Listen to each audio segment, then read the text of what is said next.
Welcome back, listeners. I'm your host, Sam, and with me, as always, my co-host, Lindsay. And this is the Back to Backlog podcast.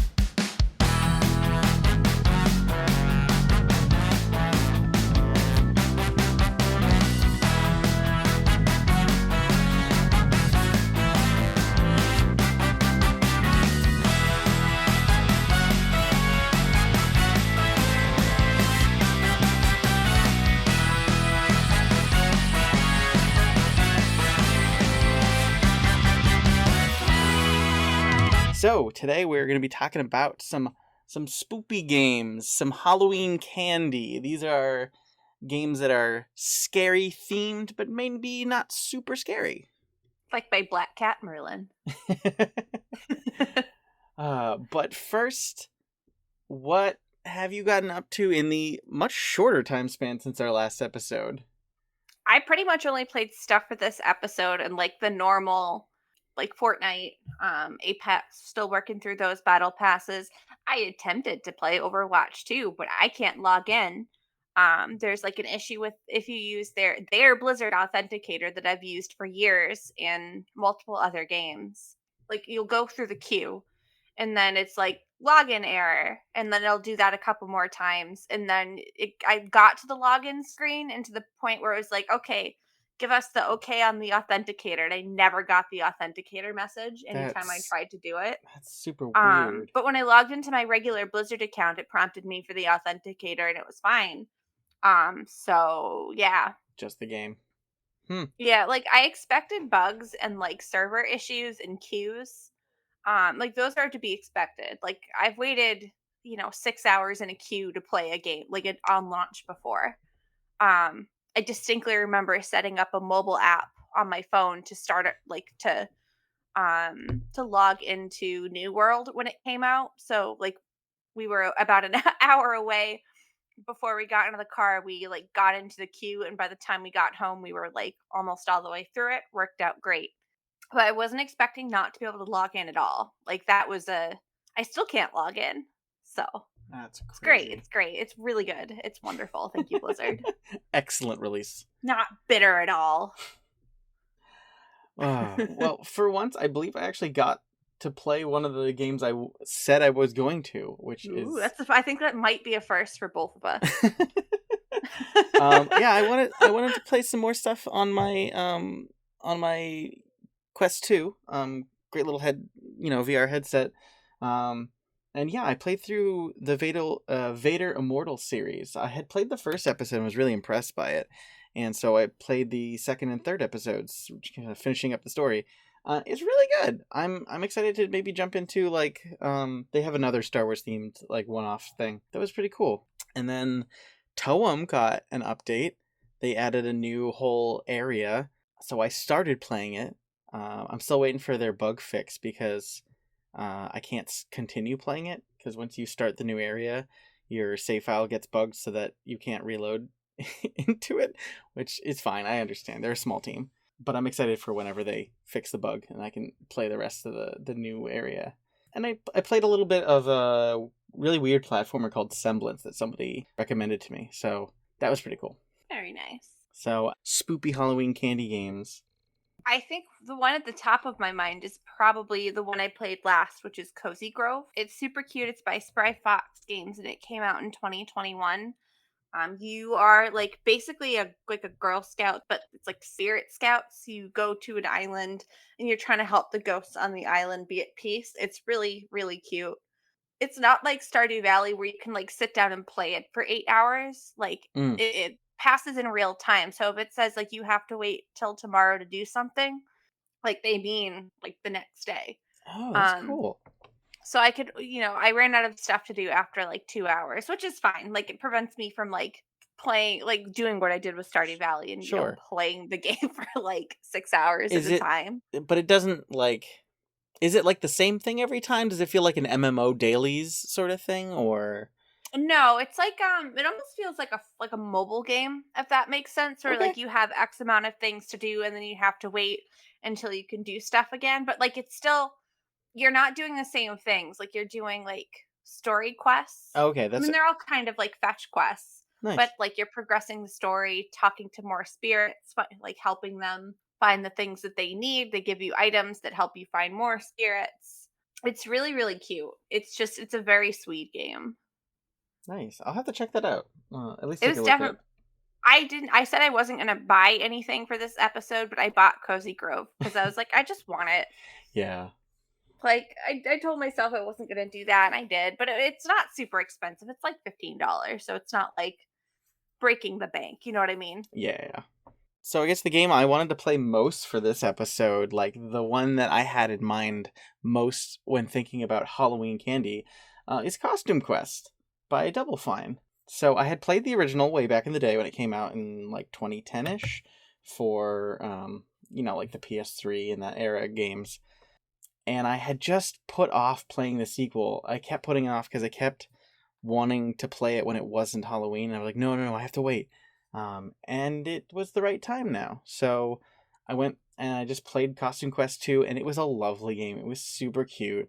So, and listeners, for if you're not aware of Costume Quest, it's this great little like Western RPG, like where you are a couple of kids going around town during Halloween. You're trick or treating, but like there's a horrible plot. It's going around. Goblins from another dimension are trying to steal all the candy. So you'll go up to a house to trick or treat, and you'll knock on the door, and they'll do a drum roll, brrr, and sometimes a parent will come out and give you candy, which is the currency that you trade with all the kids for buying things. Other And like times. the other half the time, it's a goblin, and then you have to fight. And the costume, and you can switch out costumes while you're running around the world, and they have different small some abilities for exploring the world. But when you go into the battle scenes, sort of the turn-based RPG combat, like your character transforms into the thing that their costume was. So like if they're the Statue of Liberty costume, you have to turn into the Statue of Liberty. Like the bunch of cardboard tubes Evil. turns into a real robot. My favorite is in Costume Quest 2. One of the starting costumes is a candy corn, and it does nothing. But when it gets to the candy corn's turn, it just like says something kind of like sassy, like it's doing its best, it's pondering its next move, it's trying its hardest. Like super funny. And I didn't realize it, and I totally would have gone for it if I had known ahead of time. There's an achievement for always having one of your party members wear the candy corn, because it's effectively like the hard mode. Um, and it's an RPG for kids, so like the hard mode is not that difficult really. But it does sort of like that like Mario and Luigi thing where or like the Paper Mario thing where like the battles aren't completely turn based. Like you have to like you'll select to do an attack, and then you'll have to like time hitting the A button at the very moment the attack lands for extra attack. But yeah, it's just super cute. It's really fun. Double Fine also has a penchant for villains who construct twisted cardboard worlds for themselves in private. It's really funny. That's how the villain of the second one ended up being. It just reminded me of when I was playing Psychonauts 2. I was like, oh my gosh, they have a thing for this. And one of the things I didn't realize is that Costume Quest like has like a one-off comic book and a whole like TV Oh, series on Amazon. wait, what? There's a whole cartoon series on on like the Amazon streaming. There's Oh, like 14 interesting. episodes. I gotta check it out Interesting. now. Yeah, I didn't know that. That's really cool. I've only Yeah, played the first one, but it's really cute. it is, and It's a lot of fun. yeah, and I'm like very interested in the whole game development aspect of everything. And one of the Amnesia Fortnights, which is Double Fine's sort of internal game jam thing that they do. The Amnesia Fortnights. Yeah, so basically they forget what they're doing for 2 weeks, have amnesia for a fortnight, and they just Oh, yeah okay, yeah okay. I was like, those are both games titles too, so oh I my was ha confused. that's Like, that's that's totally fair. That's totally fair. And they just work on their own little game prototypes, and that's how the company comes up with new ideas. The team internally just work on little prototypes for a couple weeks, and a couple times they did a documentary and they released the prototypes to the public, and I don't know which one it was part of, but I have on my Steam account the prototype Costume Quest, like the really janky, like very bare bones version. And I'm like, this was super cool because a lot of that was in there. Like the whole knocking on doors to maybe fight, maybe get candy, like that was in there from day one. So I don't know. It's really cool. Costume Quest is just fantastic little series. Yeah, it is. It's really good. I highly recommend it. And it's not super difficult. It's just kind of dumb fun. It's nice. Yeah, and it's cute kid humor. It is. Yeah. I mean, like the two main characters are kids and you're basically one of the monsters mistakes your sibling for candy and like you're trying to get them back so you don't get not because of the love of your sibling because you don't want to get in trouble with your parents. Yep. Yep. Yeah, and the sequel, like the villain is an evil dentist who hates Halloween. So yeah, I don't know. What did you play next? I played Little Misfortune and I so kept meaning to play that. How is it? it was really good. It was by Kill Monday Games. It came out in 2019. You're basically a little girl. With it's like a little kind of like point and click RPG, which another game on the list is too. But it has a very this one has a very different feel. This one I think is a little bit easier than the one I'll talk about next. And it has like it's like the unreliable narrator. Like there's a narrator who is talking to you and interacting with little Misfortune. Misfortune's the name of the little girl. Um Without any spoilers, like the narrator opens with like this is Misfortune. Today she's going to die. So That's like great. it's like you make decisions and the decisions you make, I think they always like I don't know if there is a right or wrong decision because like you know choose to not let the puppy off the leash because like you're on a road because you're like okay well I'm not going to let the puppy off the leash, obviously the puppy's going to get hit by a car, so you leave it on the leash and something else awful happens. uh This so some it's sort of just like like tongue in cheek Edward Gorey sort of like macabre It's humor. it's very macabre, yeah, and it's pretty cute, like, it's like, I'm not gonna spoil the ending or anything, but, like, it still pulls at your heartstrings at the end, like, it's sad. Like, it's not it's pretty lighthearted in a dark way up until, like, the end, and then it just gets very dark very quickly. But it's really cool. Like it's very cute. It's very kind of macabre, but still like pretty lighthearted. Like Misfortune always wants to like pet the wolves and like go into the little rat strip club that you find. You know, like she's pretty aware of her surroundings, but she's still like a 10-year-old kid, so she doesn't know everything. Mm, But like sometimes it's surprising what she knows and like what she says. So it's really interesting. I mean, it's like a typical kid, you know. They yep. sometimes they say strange things, other times, you know, you think they'll understand something and it goes right over their head. Yeah, that's exactly what I've been thinking about a few of these entries is that they're from the kid's perspective, Yeah, well, despite and I being think like that horrible. yeah, well, and I think that's what makes some of these games scary. You know, is putting like an innocent kid in some of these situations. Right. Um, you So know, and obviously, Costume Quest is pretty harmless, but like this one and the next one I want to talk about are not. yeah, okay. So yeah, this was Kill Monday Games more Hmm. recent title. So you played the Yeah. previous title that they made. Yeah, I played Fran Bow too, and it has a very different feel. It's still a very similar point and click experience. You're just not making decisions. It's also less obvious what you need to click on. Like in Little Misfortune, the narrator is pretty specific about what you need to do. Like there's a couple of sections where like you do have to solve a puzzle or like figure out like what the next thing to do is, but that's all Fran Bow is. So in Fran Bow, the game opens up with basically your entire family dying. You wake up in like a really off-putting like kids mental asylum, and like it becomes pretty apparent quickly like it's not a real asylum. Like there's something else going on. Oh my Um gosh. and so like you escape from the asylum. At one point you become a tree. And that's where I stopped. I didn't finish that one. I'm about halfway through cuz it's actually I it's hard for me cuz I like you have to click on very certain things sometimes And sometimes I just don't see the thing to click on. So a couple times I got stuck. I looked at like a walkthrough and I'm like, "Oh, I didn't even realize I could click on that." Or like, "Oh, I didn't know that could be used in that way," or whatever it was. Um, Yeah, yeah, yeah, yeah.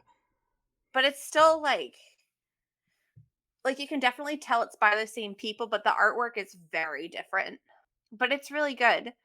And it's just as dark. I would say it's darker than Yeah, well, Little because Little Misfortune. Misfortune looks like a Madeline in a gruesome world, but Fran Bow, like, she's like somewhere It's between scary. Alice and like Yeah, um it's exactly like if you've played the Alice Asylum games, it's like a mixture of that and honestly a little bit of like a true horror game, like an Amnesia or something. there's definitely some like gruesomeness to the It's world.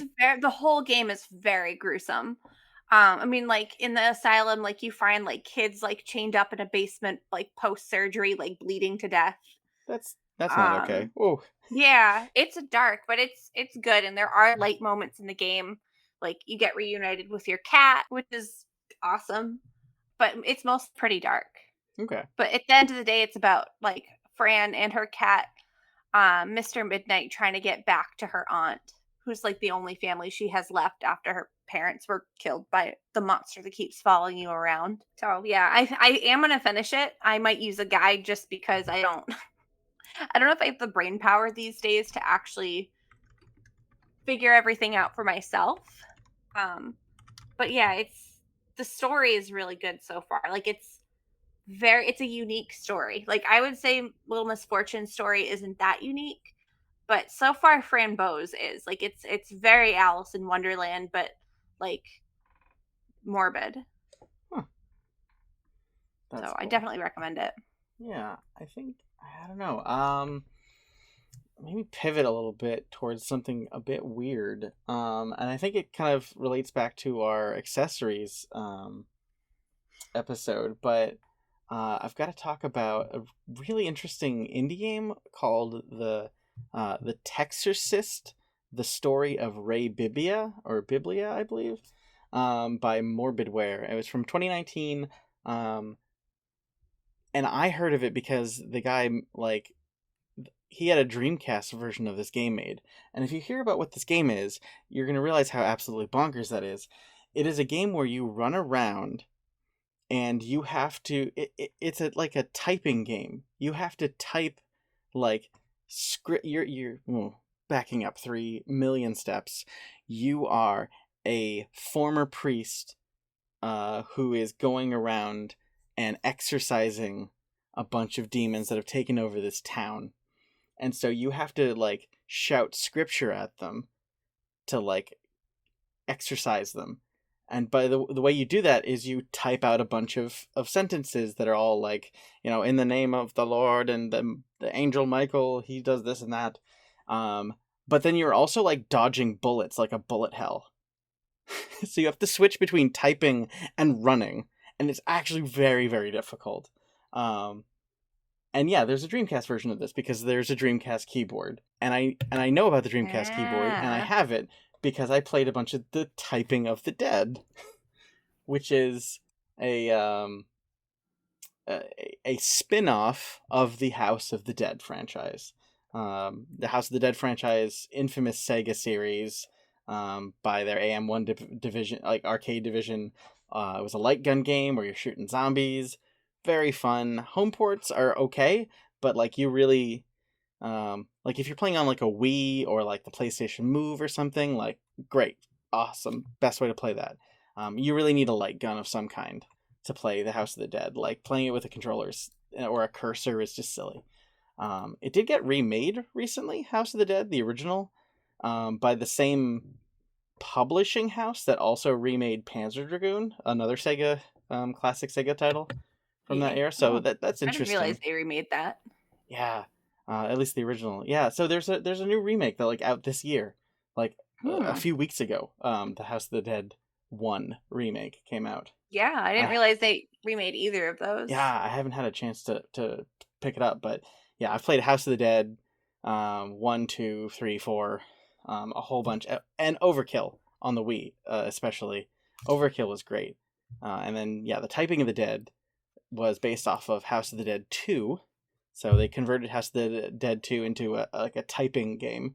And I just love the sentences they make you type are just silly and hilarious. So you're kind of like laughing at what you're typing out while like you're quote unquote shooting at the zombies.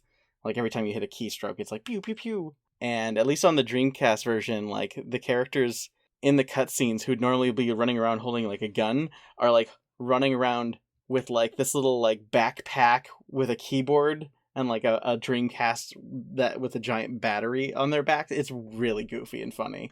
Sega's great at that sort of goofy macabre thing. And Hmm. they made a house Typing of the Dead Overkill, which is based off of House of the Dead Overkill. Um, Oh. so I believe if you buy House of the Dead Overkill on Steam, I think you get the typing of version as like a separate launchable on Steam, which Oh, is interesting. really silly.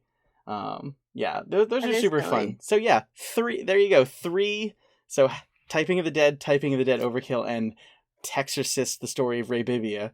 Three typing horror games that have Dreamcast versions and are on Steam, of course, in a row. It's just weird. It's just funny how many of them there there are in there. And I guess to just kind of round that off, because I was playing a bunch of a game called Spookware, and this falls in because a bunch of the games. So Spookware is it's a mini game collection, like your It looks like a WarioWares. lot of fun.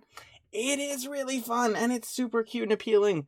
So you're running around doing a bunch of like micro games, right? It's a micro game like a WarioWare, where you're given like 9 micro games in a row that you have to like within like 10 seconds figure out what's going on, how to play, and then beat it. Um, and they're all very horror themed, and the characters are skeletons. So you're playing 3 skeleton bros, lefty, midi, and righty, and all of their like voice lines have this like N64 voice acting charm to them. So it's the and all the I don't know, the writing's very good. It's a bunch of like paper cutouts in a 3D sandbox world, so it's got that kind of like Paper Mario kind of vibe with a WarioWare gameplay. There's just a bunch of crazy silliness going on, and then every once in a while the game like peels a weird layer back, and there's this horrible like distorted world deer character who's maybe I think death. Um, so the characters may be in purgatory or like dead but not moving on yet or something is what they're kind of hinting at. But like I don't know, you go to school and you graduate within a day is chapter 1. Then you like chapter 2 you go onto a boat and solve a murder mystery because they mistake you for a detective, and then you run a restaurant. You have to run a restaurant in chapter 3, and then because you didn't pay your taxes, you go to jail for chapter 4. And that's as far as I've gotten. Chapters 5 and 4 were like released like this month. So like the game came out in 2021, but it's like still they're still putting out episodes. So it's kind of like still in the moment to pick up this game and like be there for new content. So I super recommend this game. It was really okay. I will have to say though, and this is why I had to throw this in here. So you can play this game with a gamepad, and I did play a good deal of it on my Steam Deck. The first chapter or two, pretty doable. The third chapter, they like make you do very mouse based games, and that doesn't quite work with a joystick, even though it's like supported. So I switched to using, I switched to my computer to play that one. The chapter after that was like basically a bunch of like typing exercises, which I'm like, how I guess I should try playing that chapter again with the gamepad attached and see how they change it, because honestly it might be easier with a gamepad, but that whole chapter was like typing tutorials. It's way too hard. So, Hmm. um, yeah, so it's like a tentative recommend. Like, you might have to bounce back and forth between gamepad and mouse and keyboard. Keep in mind it is only like $10 too. Yeah, Like it's not very and expensive. it's really funny and really fun and cute. Yeah. It's just like a bunch of kids, but they're skeletons. Yeah, that was one of the ones I considered. considered, but I did not.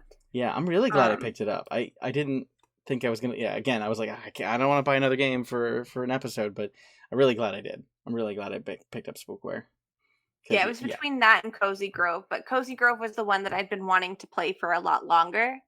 yep, So that's the only one that I bought. nice. So what else did you get up to? I think at the end of the day, you probably played more than, or at least have played more. Mm, Because I usually go for like the actual scary games. yeah, But I played Monster Prom, which is by Beautiful Glitch, came out in 2018. You're basically a monster looking for a date to the high school prom. It's interesting because it specifically says high school, but like all the characters are like in their 20s, which is good because I would be very uncomfortable having some of these conversations in the context of a high school prom. Like yeah. there's drug references, like raves, crime, organized crime. I didn't win a single game. I Oh played it no. 3 or 4 times, didn't win a Oh single game. goodness. So what is the gameplay like? Is it a visual novel or? Yeah, I guess it's like it is a visual novel. It's like it's a dating sim. Oh, okay. Yeah, yeah. Um, but like you get some choice. Like you get to choose like which locations you want to visit, where you sit at lunch, and like your choices and interactions with the person you want to go to prom with, like indicate whether they will go to prom with you or not. Oh, that's really cool. Yeah, I think I'd heard about this one before, and I kept meaning to check it out. So, but you had a good time with it, despite like failing. I did, yeah, and you can also play it's like a co-op game too, so you can play like against somebody, I think. Oh, If I remember correctly, what are those like party games you can play on Steam together? oh, like the Jackbox games, Yeah, or I think it might have originally been a Jackbox game. I'm not, don't quote me on that. okay, Um, but I'm pretty sure that's where it probably originated. gotcha. I like that's a distant memory. Um, but yeah, it's like bright, colorful. They don't care if you choose to date. Like they don't care who you date. Hmm. Um, just trying to get you to go to that prom with somebody. I'm actually just giving it a quick Google. I guess it's Monster Seeking Monster and Jackbox Party 4, so it's not the same thing. Okay, okay, but has like that vibe, but they ran with it even further. Exactly, yeah. Nice. Um, that was just a quick Google. Don't quote me on that, listeners, if I'm wrong. I take no responsibility for that. Fair enough. But yeah, I recommend it. You can play co-op too, so it's a good. I don't. I think it was either up to 3 or 4 people. Cool. So yeah, one of the games I revisited for this, oh man, I hadn't picked this game up in like I don't know, like 7 years or something. It's been a while. So I played through the first chapter and it brought back all the memories, and um, it was Ill Bleed by now I thought it was by Sega, but it's actually by a game studio called Crazy Games. It was in 2001 for the Sega Dreamcast. I think there was supposed to have been an Xbox port later, but it was canceled, and it's kind of a shame because this game needs to get in front of more people's eyes. But um, j- buy this game and then emulate it. This game is amazing. This is the one thing I'll say about Ill Bleed is that it like a lot of Sega games, which is maybe why I thought it was one.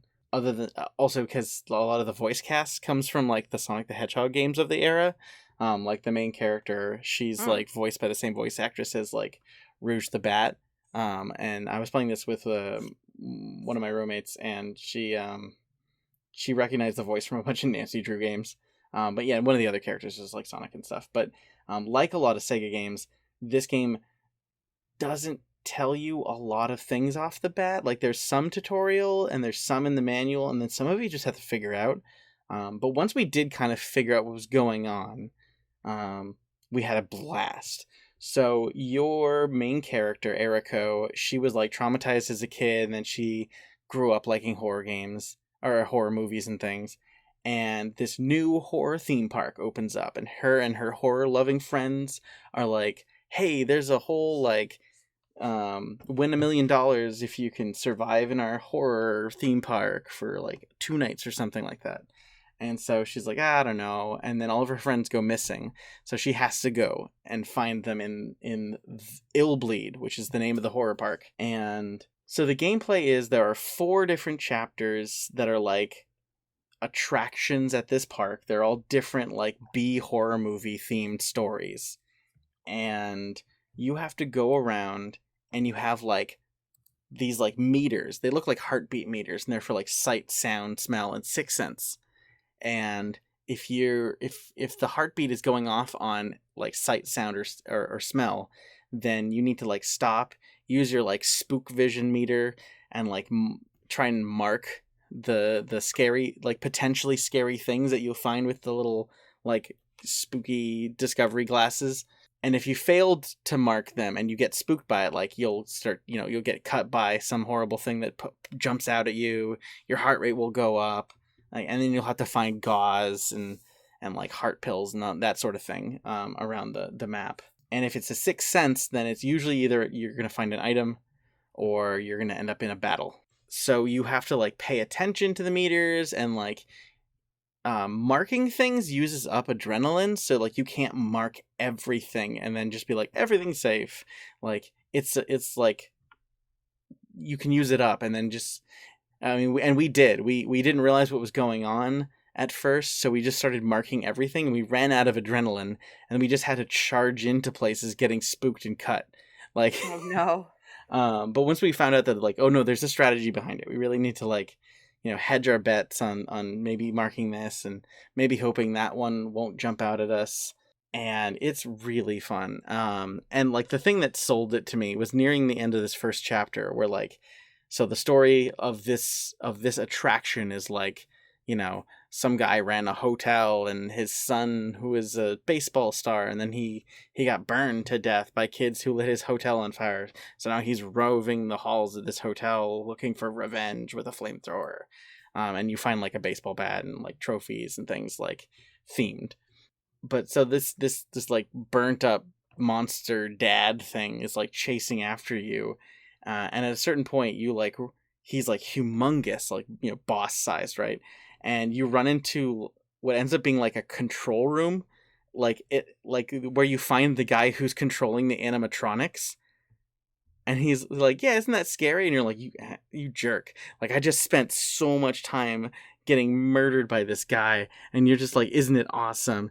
And then I was like, and then murder me, daddy. Right. Well, and then it's like, oh man, wouldn't it be great if we could just beat this guy up? And then the camera focuses on the bat, focuses on the guy, and then is like, go ahead. The game's like, go beat up this guy who's controlling the boss. That's how you defeat the boss. And I was like, this is the best thing ever. And you're smashing this guy and like blood's gushing, and then his head pops off and he's an animatronic.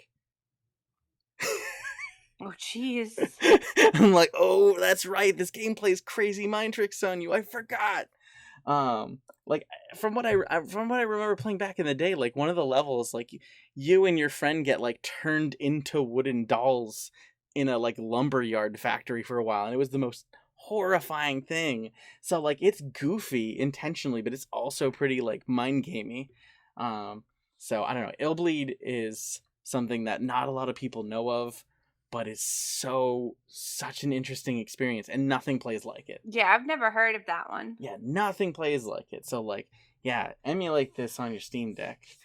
This is a great game, and I don't know if crazy games even exists anymore. I would love it if someone would find the rights and remake this. So yeah, I don't know. There's just a lot. You've got a game on the list that I remember playing very fondly. The house. Haunt the House Terror Town. Yeah. Yep. So the original Flash game came out in 2014 by SBF Games. Super Flash Bros. They made a whole bunch of great Flash cartoons back in the day. They did, yeah. But there's also a Steam version, because I don't think you can access the original Flash version anymore. I think I tried, and that's what led me to buy the Steam game. Yeah, I had the version that they put out on the Vita. They had some sort of like PlayStation mobile platform that shut down. So like if you don't already have it installed on your Vita, then you can't buy it anymore since like 2017. Like, Yeah. yeah, on a dead platform, there was a sub platform that died earlier. Um, but yeah, the Steam version is the way to go. Yeah, It's very obviously. cute. You're a teeny tiny little ghost, very like a cute looking ghost, and you're basically just trying to haunt the heck out of your mansion to get everybody out. And you can like possess Um, objects, right? yeah, but yeah, well, and it's funny too because sometimes they just run out running. Other times, if you scare them too much, they die and they also become a ghost. So like one of the final scenes, if like people have died, it's like them as ghosts, and now you're not alone anymore.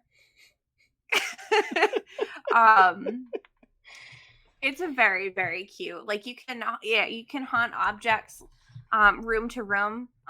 Like you could like haunt a vase and like fly from room to room. Some of them like you and there's like progressively scarier animations as people are like as their fear is heightened.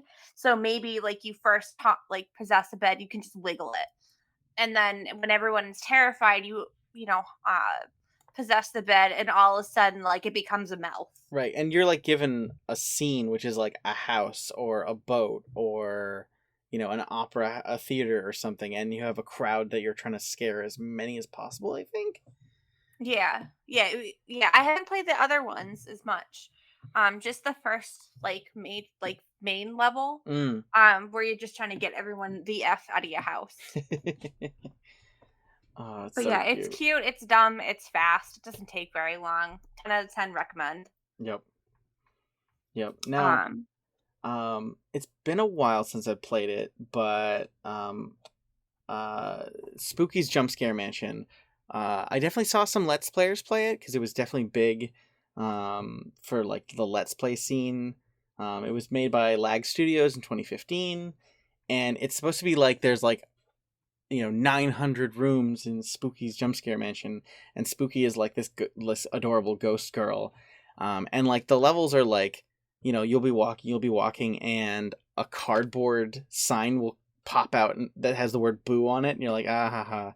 And then as you keep going, the scares get more real and more like actually scary, but it's super like progressively longer and longer. So you do, I think there is like maybe like 500 floors or something. I think it's probably procedurally generated to a certain extent.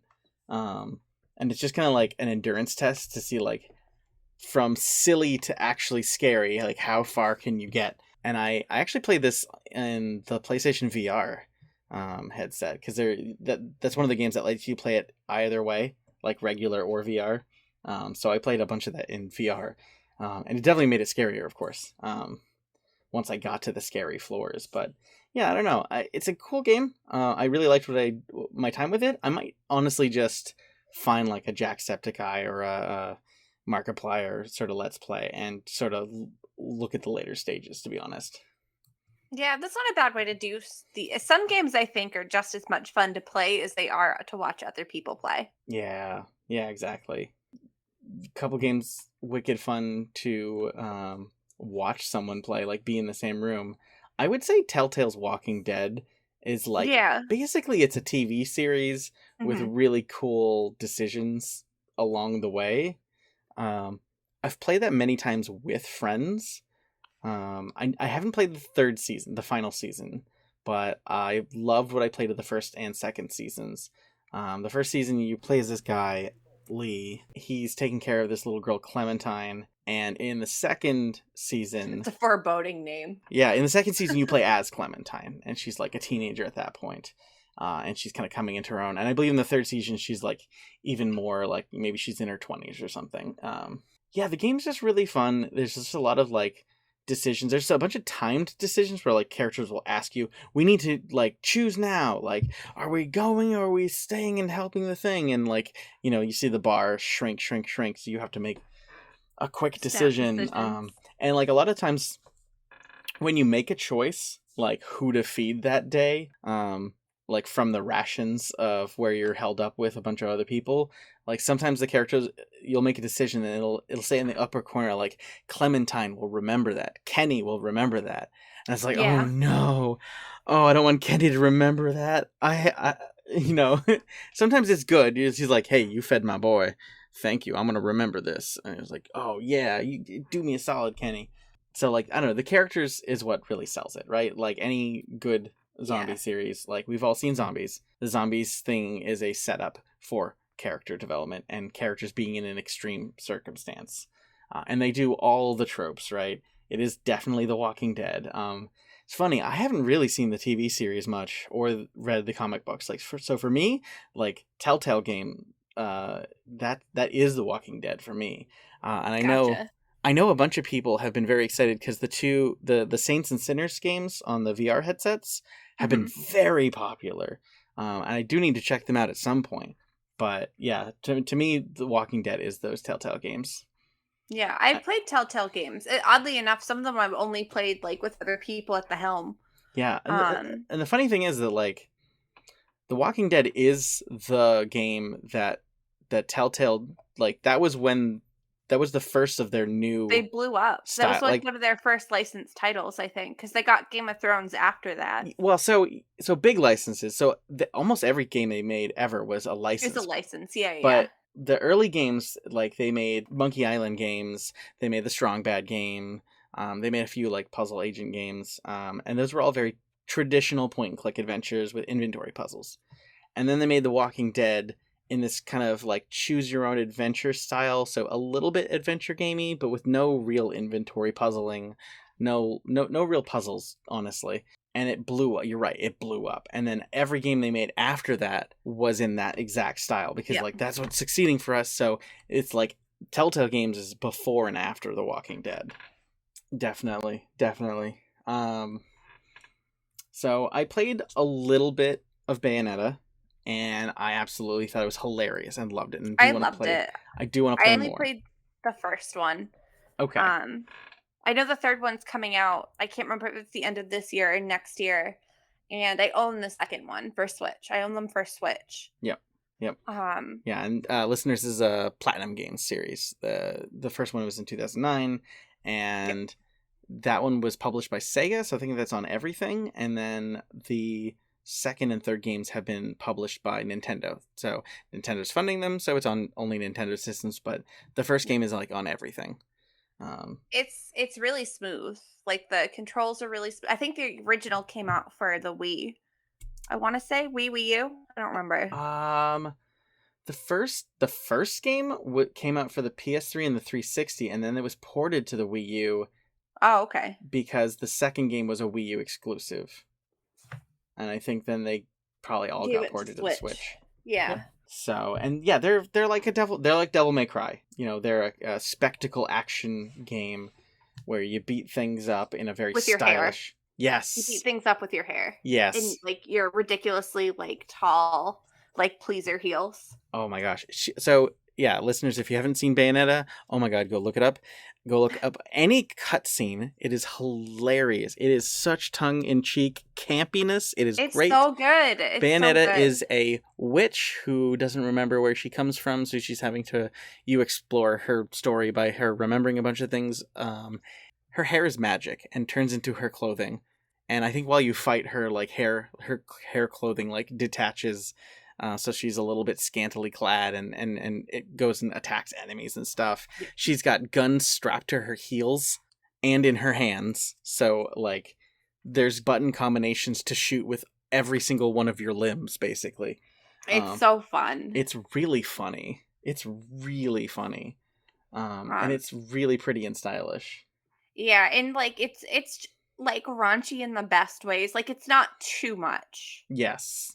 Like it's not like a what's the name of that game? No More Heroes? Something Heroes for Oh, I the love they No came More out for the Wii. Heroes. I Oh, do. I really liked it, but like but I think sometimes the humor was just a little too much for me. that's fair. That's fair. Um I think the biggest difference is that in No More Heroes, the main character is a joke. Like he that's is true. like a simp and a loser, and like he is the butt of the jokes. I guess Whereas that's in true. Bayonetta, like a lot of the other characters might be the joke, but she is confident, in Mhm. charge. Like, she's I think I just like quipping.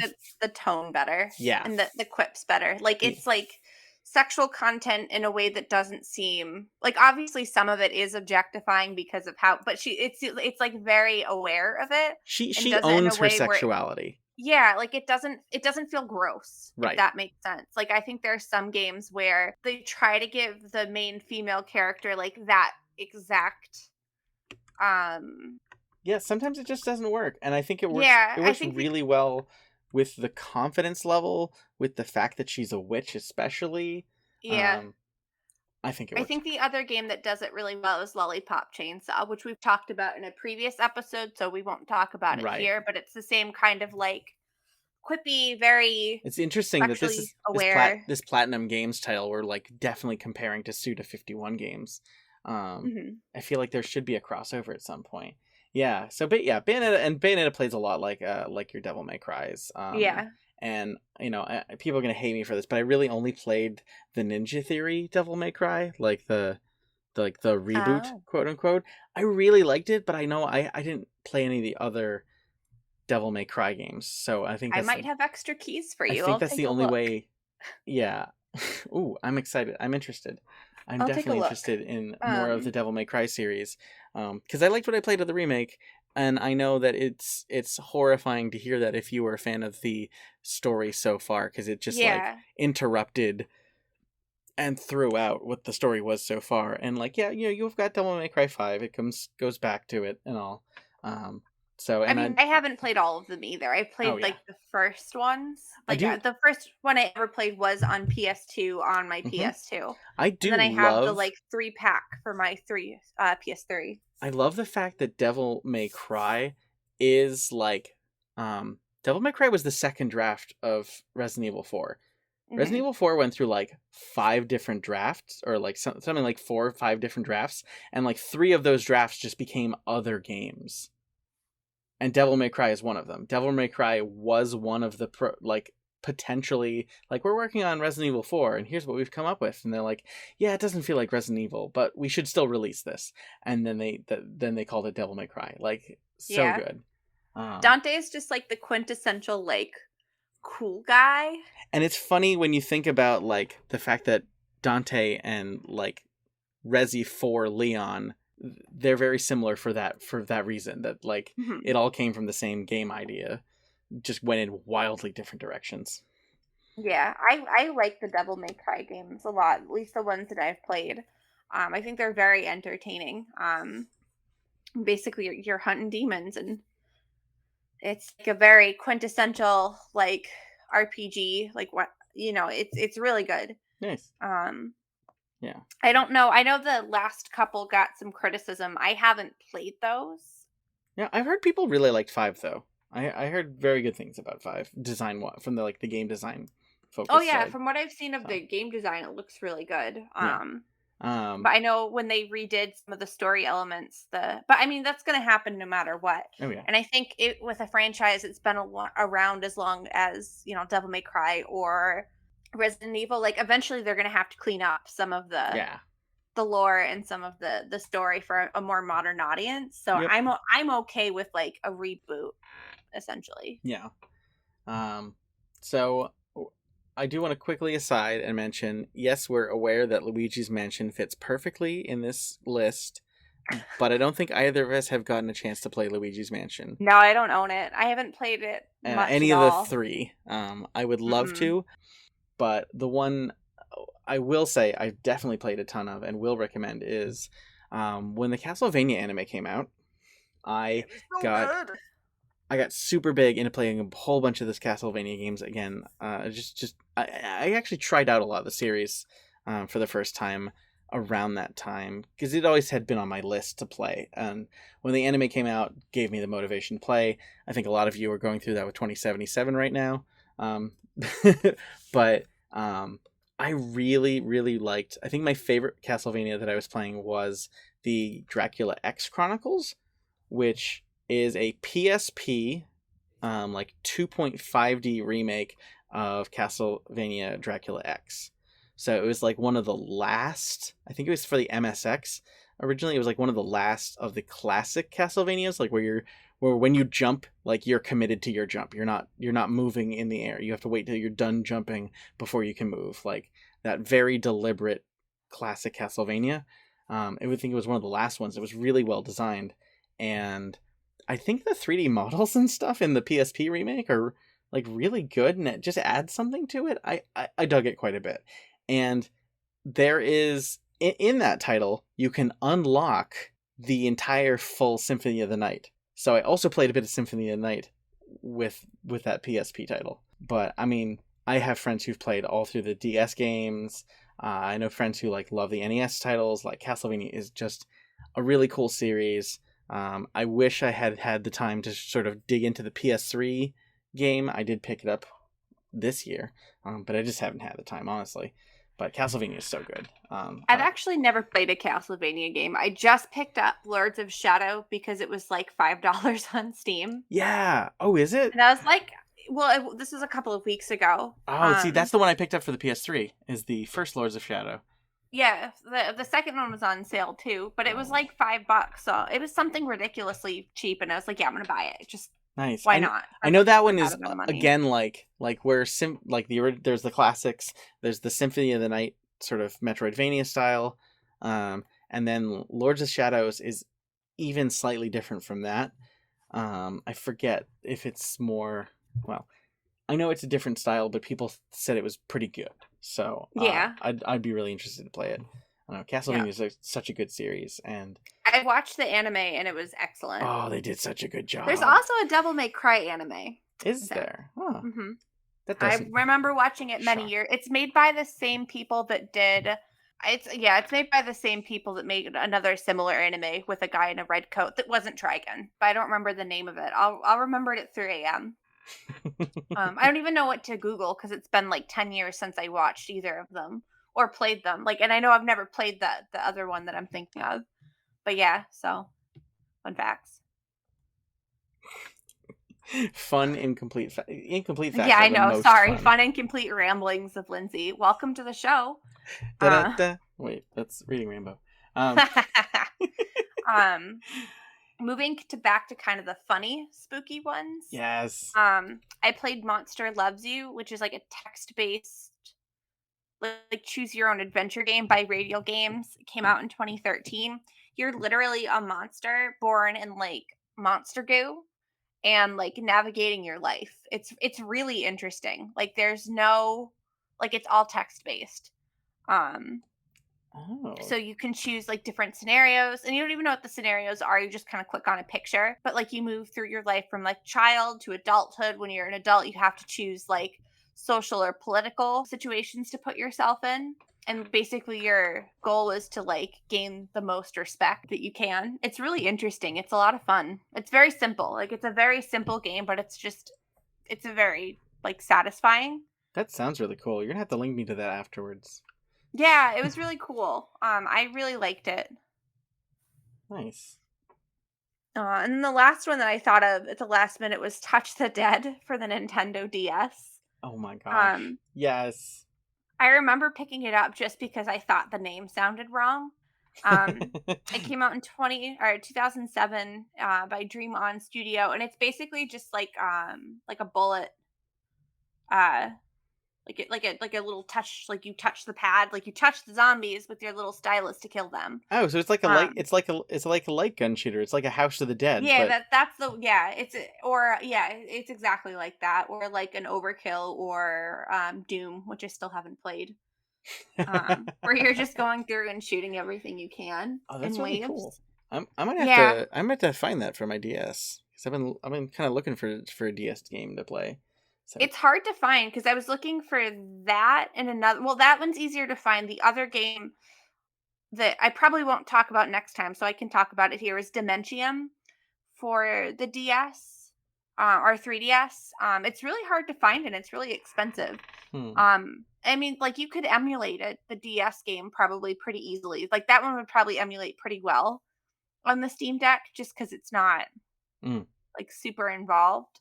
I think 3DS games are a little harder to emulate these days, but but Dementium is more like an actual like survival horror game. Like it was actually pretty unsettling.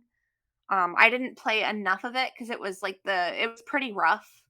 The controls weren't that good. I mean, the controls in Touch the Dead were pretty rough too, but like I think it's kind of the charm. Yeah, yeah, yeah, yeah, With exactly. Dementium, it was like a detriment because you couldn't get through some of the game, or I couldn't get through some of the game.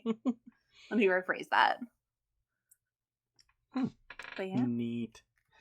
Cool. So fun spoopy games. yeah, I think that's all we got for our Halloween candy in our bowl. All the kids have come and taken all the candy out of the bowl for you. We're done. So we only have a little bit because we are doing more Halloween games next time. Hmm. So we only have a little bit of time. Do you think you're going to be mostly playing sort of research, or are you going to get to play anything else from your backlog until then? Probably not, but like the research is also my backlog. That's super fair. Again, that's So why we do the show. yeah, like I have enough. Like I did buy Monster Loves You as well because I have no self-control. But like I don't have to buy anything. And also like the ones that I'm interested in playing that I don't own are also like $60, $40 versus 10. Yeah, So like I won't justify those purchases, but like I have enough in my backlog for horror nice. that like I won't need to even entertain purchasing anything because it's Yeah, just yeah. a Same, lot. same here. Absolutely same Um, here. Horror is one of those genres that I really enjoy, but like I also have to be in the right headspace to play them. Yeah. Like it has to be like I have to be in the right headspace. Like it has to be dark. I have to be playing on my computer, my Mm-hmm. headset. Yep. And I can't have Um, had like a rough week. I can't go in from a rough week to like scary. no, That's a me thing. I don't know. Yeah. You I too. can't do the same thing. I can't. I yeah, I do the same thing. It's like so we'll see how much I actually get through. Fair enough. Yeah. Um, but yeah, some of it is revisiting. Like not all of it is new. Some of it I'm revisiting, but most of it's new, like just stuff that's been sitting in my backlog for in some case years. Gotcha. Wow. Yeah, I think I have like maybe one or two new things in the log for next episode. Most of it's gonna be me revisiting things I haven't played in a little while and just remembering the horrors. But I do want to try and sneak in some. I just picked up Spark the Electric Jester 3, which has been like a Sonic the Hedgehog inspired franchise. The first game was like a 2D side scroller, felt like a Sega Genesis game. The second game was like a Sonic Adventure 2 style game, and the third one builds on that. It just came Mm. out, and I'm like, okay, it's out, it's here. It's been in my wish list for a while, but I just haven't had the time to sit down and check it out. So I'm hoping maybe I'll get to sneak some of that in there in the next few weeks. Yeah, yeah, I don't think I will. Like plus the maintenance on the like the battle passes for my normal games. Mm, So yep, nice, because I'm a little behind. cool beans. So All right, thank you, listeners, for joining us for these spoopy games. yeah, I hope you find something fun and spoopy to get you into the season. I know we had a blast playing through all of these games. Oh my gosh, yes. So I'm much fun. so inspired to make some spooky costumes after playing Costume Quest. Yeah, oh my gosh. And Yeah, and so so many of cute. our things on this list have TV shows too. So go ahead and watch something fun. Or I mean, I wouldn't call Castlevania fun. Uh, It Honestly, is very like if you've ever watched Berserk, listeners, it is almost like that without probably the sexual content. But it is very, very brutal. I think that the banter between the trio is always pretty fun though. It's so good. Yeah, it's a lot more lighthearted than Berserk is. I mean, Berserk is just dark. I mean, it's really good, but it's Yeah. also just very, very dark. I think there's some lightheartedness that the characters bring to Castlevania, and it's really good. Like the character development's really good, which you can't always say for like a video game anime. Mm. Yeah. Yeah, we got lucky with that one. And Hmm. you got lucky with this one cuz this episode was great. Hmm. Thank you so much for joining, everyone.